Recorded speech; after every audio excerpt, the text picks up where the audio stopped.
All right, so today we're going to discuss the Slingshot, which is a helpful tool in overloading how much you can safely handle and effectively handle on either the bench press or in the push-up.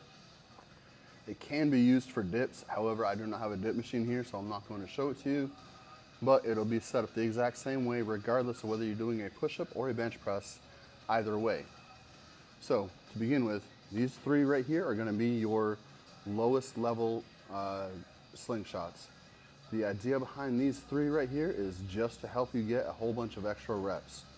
So if your max is going to be 135, or if a working weight is 135, you would put one of these on and you would knock out about, an extra 4, 5, 6, 7 of them, right? We're going to go up to the next level to the reds.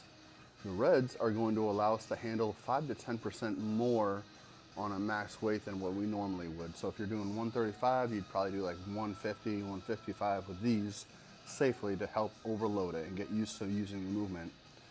These are going to give you just that little bit extra more above the reds. These are going to be more of your heavier weights.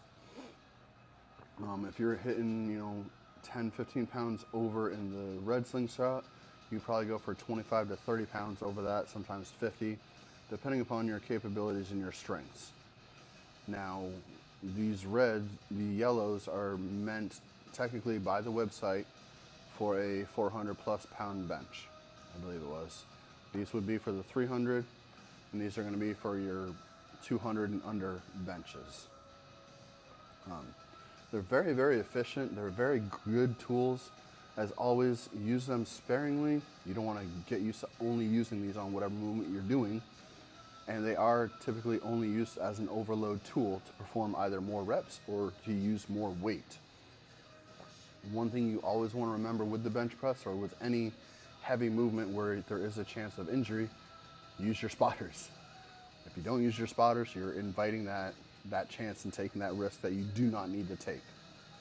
I'm gonna have Robert come over here. He's gonna go ahead and put on, or I'll go ahead and I'll show you guys how to put the slingshot on. Excuse me, and then Robert's gonna put on a slingshot and show you how you do your bench and how you do it in a push-up.